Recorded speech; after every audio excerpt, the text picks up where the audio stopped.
Es muy común encontrar en esta época del año personas resfriadas o con gripe, pero muchos de estos casos suelen ser alergias. ¿Por qué las personas propensas a las alergias las manifiestan en esta época del año? Bueno, se lo vamos a preguntar al doctor Hugo Mazzueli, él es médico neumonólogo. Hugo, muy buenos días. Sandra Sigismundi te saluda, ¿cómo estás? Hola Sandra, ¿cómo estás vos? Muy bien, por suerte. Por suerte sin resfrío, sin gripe, sin alergia, pero hay mucha gente que está así, ¿o no? Sí, es verdad. El caso de Mauro, sí. Un poco lo que vos decías, en esta época del año, un poco más que aún que en el otoño, en primavera, se detectan más los alérgicos, se ponen en evidencia porque la exposición, las cualidades del clima, que se pone húmedo, eso favorece la diseminación de los pólenes, la aparición de hongos que en otra época del año no están, hay mayor producción de ácaros, que son esos famosos parásitos que viven en el polvo doméstico. Todo eso hace que la persona se encuentre expuesta con mayor cantidad de carga de antígeno, es decir, expuesta a mayor efecto nocivo, ¿no es cierto?, por parte de estas sustancias, y desarrolle síntomas que quizás charlando con ellos después durante el verano, están de vacaciones y no les pasa nada, por ahí en pleno invierno tampoco, pero otoño y primavera son las épocas, por los motivos que te decía, donde hay mayor, digamos, concurso de estas situaciones, ¿no? Y ante esto, Hugo, ¿cómo se previene y cómo se combate? Mira, la prevención fundamental radica, si se puede, en la evitación, ¿no es cierto? El paciente que tiene tendencia a la alergia, por ejemplo, no es aconsejable, yendo a ejemplos tácitos, qué sé yo, que corte el pasto, que ponga flores en la casa, que ande haciendo limpieza, que sacuda polvillo, que tenga animales dentro de la casa o conviviendo en su habitación, que se aleje de ambientes con humo, sobre todo el humo de tabaco, que como elemento irritante, junto con la polución ambiental, favorecen que la persona se haga más sensible a las alergias. Claro. Así que la evitación es fundamental. Después, el tratamiento, obviamente, ¿no es cierto? Un buen diagnóstico, una medicación, un tratamiento de vacunas inmunodesensibilizante, van a ir arrimándose a la curación. Esto, en definitiva, nunca termina de curarse porque, como hemos charlado en otras oportunidades, esto es genético. Claro. Tiene la marca puesta desde que nacimos, así que el paciente tiene que cuidarse de por vida.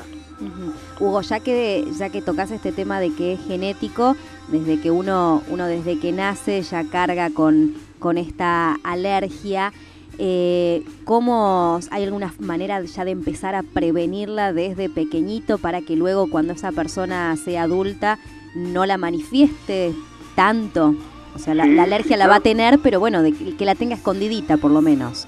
Bueno, claro, es un poco como todo lo que es prevención, ¿viste? O sea, interrogar a los papás, por ejemplo, ante el menor síntoma del niño, que a veces aparece de muy chiquito, interrogar a los papás si hay familiares directos con antecedentes de alergia. Pedirle ciertos estudios al niño que nos pongan en evidencia la predisposición a la alergia. Y entonces, a partir de ahí, bueno, como decíamos recién, adoctrinar a los papis para que lo protejan desde una buena alimentación, porque eso también influye. Lo que es comida chatarra, lo que es tanto golosina, lo que es químico, sensibilizan el intestino, que también es un órgano que favorece las alergias. Entonces, si el niño de chiquito se lo cuida, se lo protege, yo veo casos que evolucionan extraordinariamente bien y por ahí a los 4 o 5 años su nivel de alergia descendió, mejoró su asma bronquial, ya no tienen rinitis.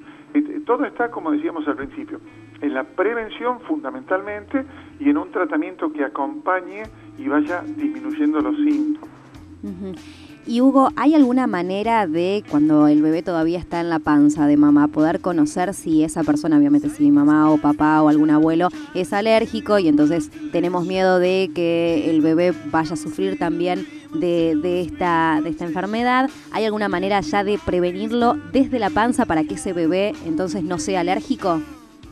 Mirá, una de las maneras sería ver si la mamá es alérgica, sí.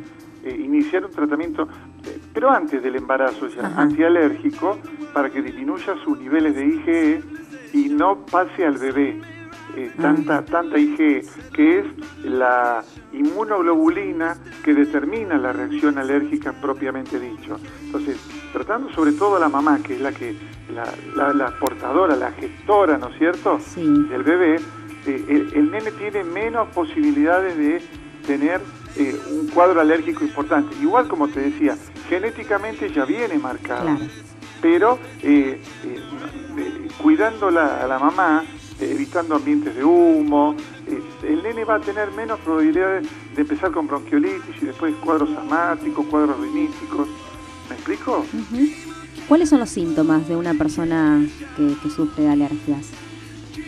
Los síntomas, bueno, la alergia vos sabés que puede ser de diferentes tipos, ¿no es cierto? La fundamental que notamos nosotros es la alergia respiratoria, ¿no es cierto?, que empieza con rinitis, es decir, estornudos, picazón de nariz, picazón de ojos, picazón de paladar, goteo postnasal, es decir, esos mocos que van por detrás del paladar que a uno lo hacen carraspear. Esos son los síntomas de vía aérea superior.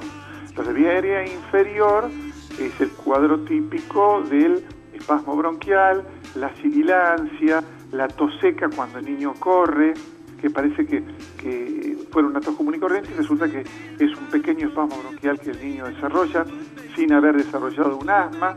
Otra forma también es la urticaria en esta época del año, el contacto con ciertas sustancias poluentes o alergenos favorecen el desarrollo de urticaria, picazón, se brota la cara, se brotan las manos. Y otra forma diferente, nada que ver con la estacionalidad, es la alergia alimentaria, ¿no es cierto? Cuando el paciente come sustancias que no le son propensas, es decir, le pueden producir una alergia, por eso te decía, a nivel intestinal también, que es un órgano de choque importante en los cuadros alérgicos. Pero esta alergia que tenemos con ciertos alimentos no tiene nada que ver con las alergias respiratorias. No, la verdad no tiene que nada, en directo no tiene esto nada que ver. ¿Y esto no es congénito? ¿O esto también es congénito, esta alergia que podemos...? Sí, esto también. La predisposición está hacia dónde detone es de cada paciente, ¿entendés? Okay. Es decir, uno viene con la predisposición. Hay algunos que hacen alergia alimentaria, sí, que son los menos. Otros hacen alergias de piel, que también son los menos. Y la mayor parte hace alergia de aparato respiratorio y de conjuntivas, que es conjuntivitis alérgica. Esos son los más, esa es la mayoría.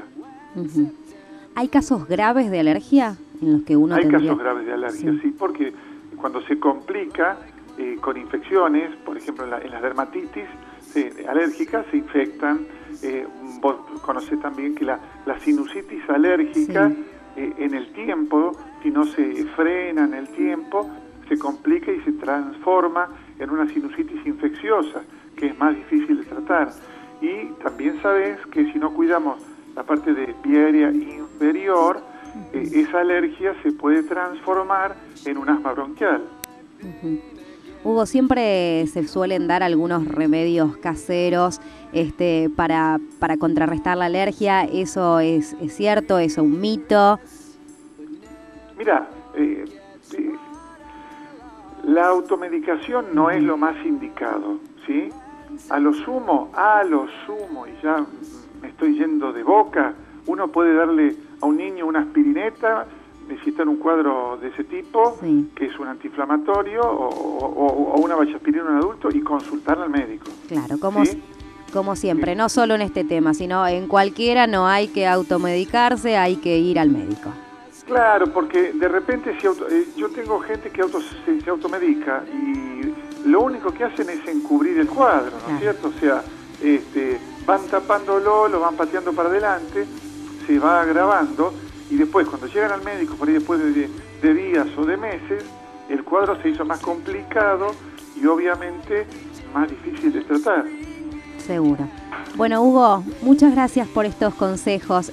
Si hay algún oyente que está ahora escuchando esta conversación y cree que es alérgico, que tiene alguna alergia y se quiere cuidar, ¿a dónde va? ¿A dónde te encuentra? Bueno, yo estoy en Castelli 412, acá de Campana. Perfecto, Hugo, como siempre, un placer hablar con vos. Bueno, un gusto de escucharte y un saludo para todos, ¿sí? Que tengas un lindo fin de semana. Gracias, Hugo. Gracias, Sandra. Igualmente para vos. Un beso. Gracias, un beso. Ahí estábamos hablando entonces con el doctor Hugo Mazzueli. Él es médico neumonólogo especialista en alergias y nos estaba dando algunos consejitos, algunas precauciones que hay que tener ante aquellas personas que son alérgicas.